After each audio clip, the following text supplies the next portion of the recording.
Hey everybody, welcome. Today I'm speaking with Arvind Neelakantan, who is head of technology India at Unity Technologies. And I had a chance to meet with Arvind yesterday, and we went through a lot of really amazing new updates coming to Unity. I felt these changes were so important that executives and PMs should be aware of these upcoming changes. So what I wanted to focus on today was from an executive or product manager perspective, what are the top 3 features that we should know about and the implications of these new updates?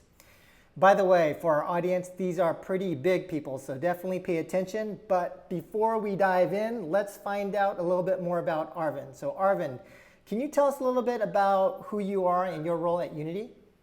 I am the head of technology for Unity in the Indian subcontinent, and that involves me taking care of any of the technology needs that our Unity developers within the subcontinent has. And in this subcontinent, particularly, we have a lot of excitement, a lot of exciting games that are coming here. And you must also be knowing that Unity is also not only used for games; it's also used in other verticals like film and architecture, engineering, construction, manufacturing, and whatnot. And all of these verticals are pretty big in India, and I take care of the technology needs of all of these verticals. Great. And so based on our discussion yesterday, I personally felt like the big 3 changes coming to Unity were the following. First, the dots architecture. Second, the scriptable rendering pipeline. And third, multiplayer netcode. So maybe we could first start with the dots architecture. So since we have an audience, not all of whom are developers, like as I mentioned before, execs and PMs, can you explain kind of in simple terms what dots is and what the potential implications are? So if you look at the evolution of computing and gaming over the last decade, Yeah. we can see how different things are with respect to 10 years ago. However, one of the most significant change was moving from a world where almost 90% of the code was running on a single thread to a world where we now carry in our pockets hundreds of GPU cores. So it's a really requirement for you to design your code efficiently so that they are all running in parallel and also leveraging on your hardware of the device that you're running on.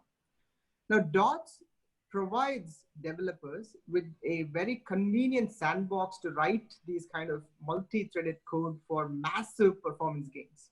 So while also optimizing for your thermal control, like you must often heard of people complaining about the battery heating up. Right. You can control that, and your battery life of your players increases, especially on mobile devices. So by moving from an object-oriented to what we call the data-oriented design, it makes it easy for you to reuse your code and for other developers to also understand your code. And DOTS, of course, stands for Data-Oriented Technology Stack, and it's all about performance efficiency. And in fact, have a tagline for it which just says performance by default. Right, and so the main advantage then would be performance, battery life, things like that.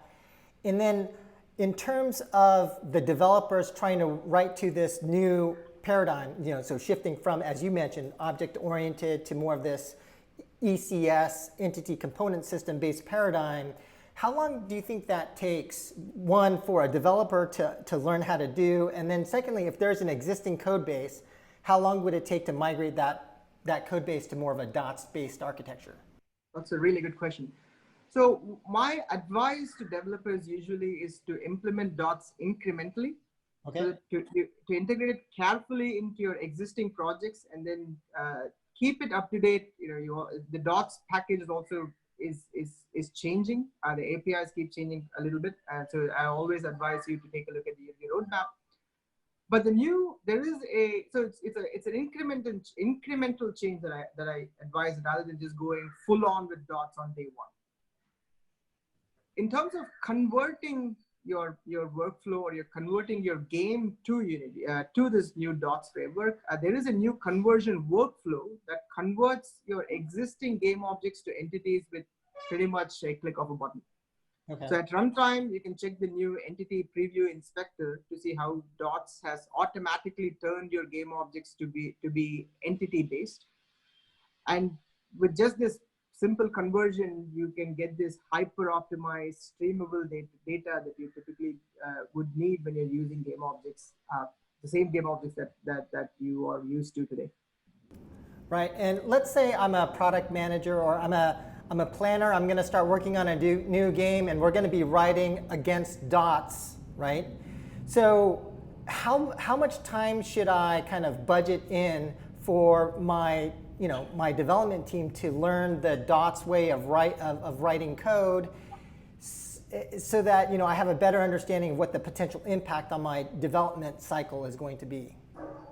So that's a very subjective question, but what I have seen with a lot of people who adopted ECS or who started writing dots is that once you get the hang of ECS, it kind of starts coming along quite easily. And in fact, at this point of time, I think everyone who has worked with dots gets most of how to write it. It's a mind shift, and once you shift, you're all in.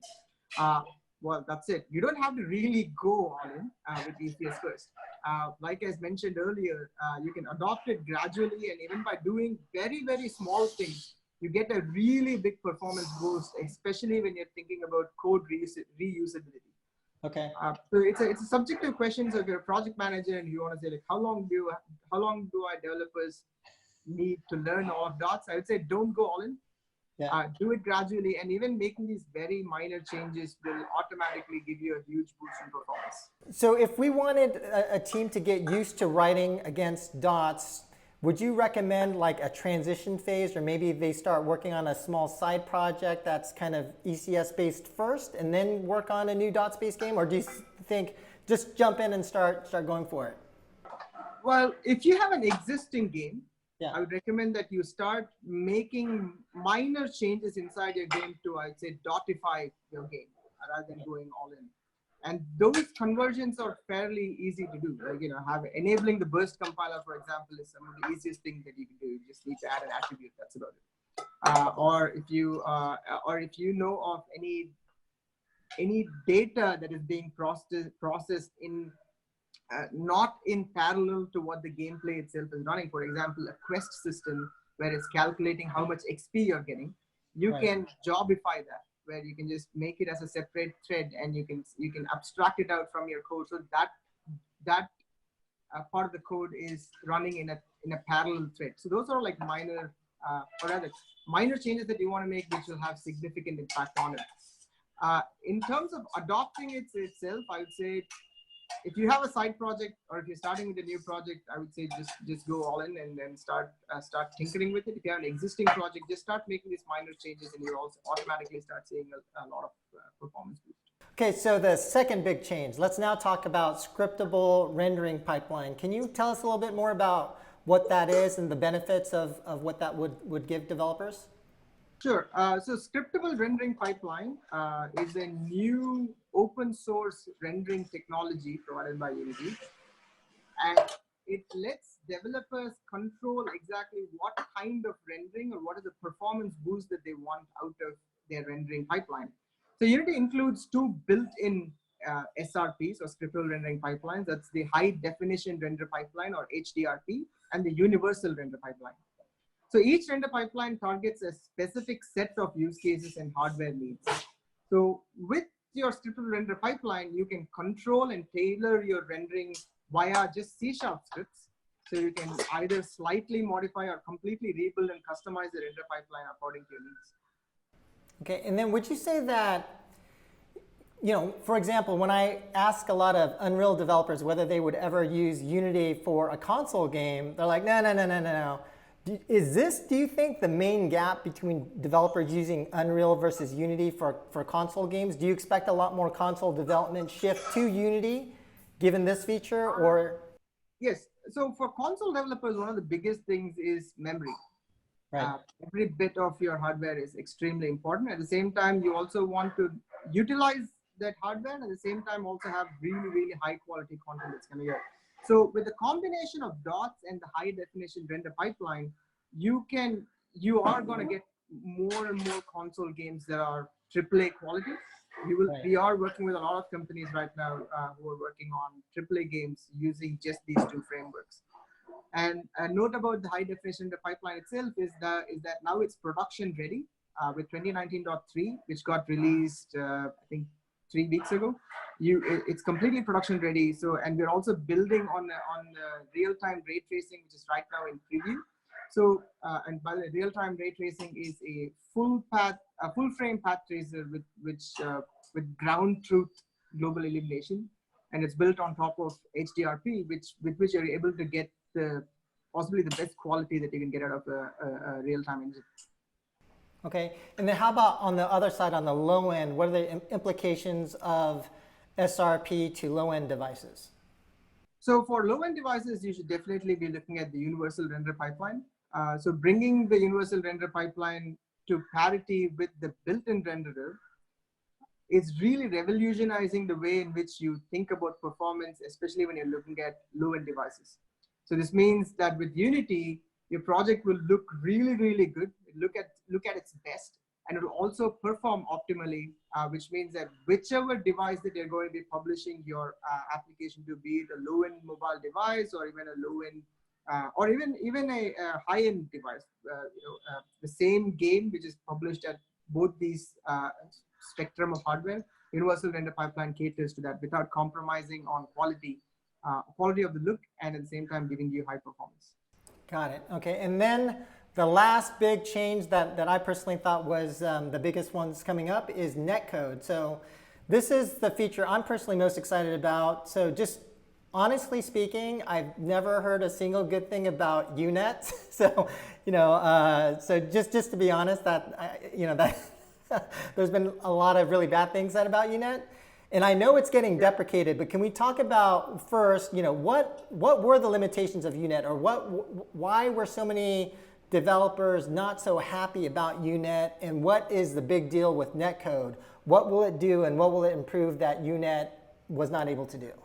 Okay, so as many of you know, that UNet was put into maintenance mode because we believe that there is a better way forward, and that's the new connected game stack, or the Netcode.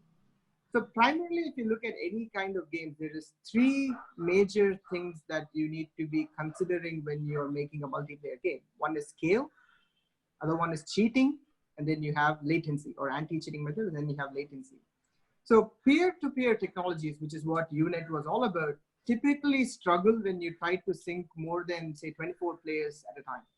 So for sessions supporting 25 or more players, it's usually a good idea to go to a dedicated server topology, or a dedicated server, a game server that you have. Right. And that's pretty much what Netcode is all about. So if your world needs, say, synchronization of 500 objects or even AI, you likely need to move to this DOTS Netcode and UTP, and likely consider ensuring deterministic simulation with the new stateless physics that's also built into your into this Netcode solution.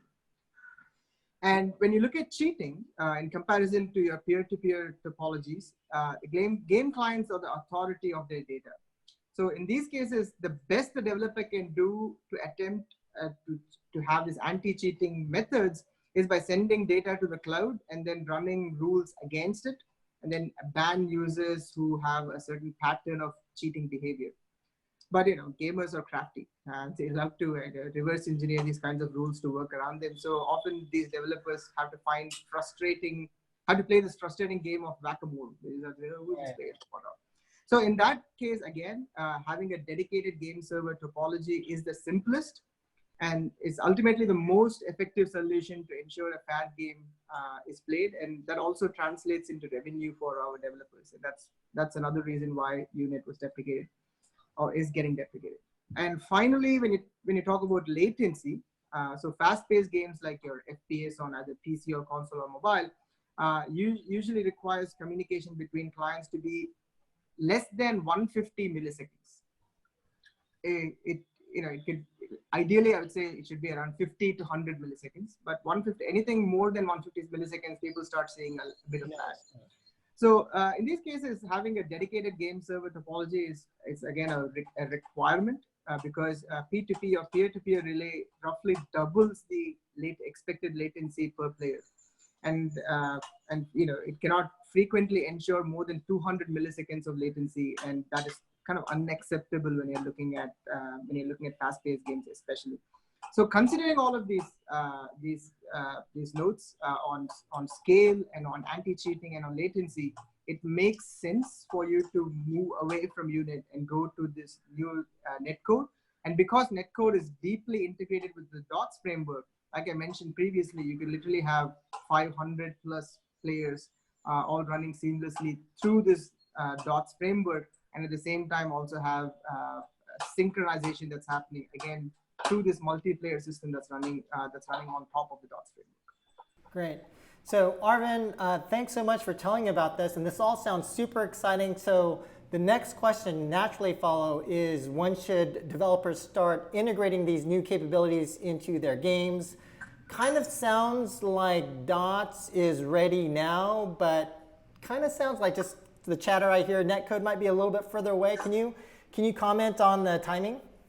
I would definitely keep an ear out for GDC, which is coming out in March. There are going to be a lot of announcements in terms of what is coming out of preview and what is going to be still in preview, or what will be production ready. What I can tell you right now is high definition render pipeline and the script and the universal render pipeline both are out of preview. They are production ready. Beginning 2019.1, universal render pipeline is ready, so you can start using it right now for your games. And similarly, the high definition render pipeline was out of preview, ready for production 3 weeks ago. The DOTS framework is already in preview. You can go to the package manager and start downloading it and tinker around with it. Yep. There are going to be changes, minor changes, not major ones. Essentially, quality of life improvements in terms of the DOTS API, which will continuously happen, but it's not going to destroy the way you have been building your games previously. And at the same time, the Netcode is also out in preview. In fact, you can go to GitHub and you can search for DOTS sample project, which contains a fully playable third-person shooter, a multiplayer third-person shooter, containing the DOTS framework, the new render pipeline, and the Netcode all working together. So you can perform a surgery on top of it to see how things work. Was that working on mobile as well, or was that PC only for now?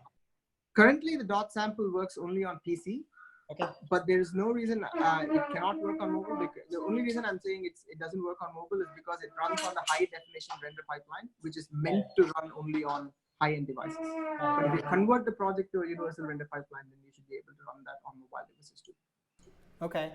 So kind of in conclusion, like for me, those were the 3 things that you talked about that seemed to be really important. Is there anything else that we're missing? And there were so many things announced, right? That it is, all sounds really exciting. I think the artists are most excited about Perforce, but what else should we know about? Well, there are too many features to keep track of. Of course, DOTS and the render pipeline are the horizontals that pretty much touch every other vertical. One of the other exciting features that I really like is render streaming, where you're able to where your game becomes agnostic to the kind of device that you're playing on. So you can be running your game on the server with the high definition, the pipeline with ray tracing on, but you can still be playing the game on a mobile device, on a browser, on a simple lightweight application. And it runs via WebRTC. I'm really excited by that. And that also opens up the possibility of esports viewing. So spectating esports becomes easier because anyone can be watching the next big esports on their mobile device while not compromising on the quality of the esports itself that's coming up. And like I said, it's more, Unity is becoming more than a game engine. It's becoming it is a real-time 3D platform. So a lot of future technologies like AR and VR are also being developed on top of Unity. So it's a lot of things going on, but rest assured, DOTS and the scriptable rendering pipeline are going to be the common stream between all of the new features that's coming through, because that is where Unity is headed towards in terms of building future features and future technology. Got it. All right. Well, Arvind, thank you so much for our time. Do you have any final message for our audience? Just keep creating. Unity, we love creators. The world is a better place with more creators. So just download Unity and start making games and tell your story. We'd love to hear what you have to say. All right, great. Thanks a lot, Arvind. Bye. Thank you. Thank you, Joe. Bye.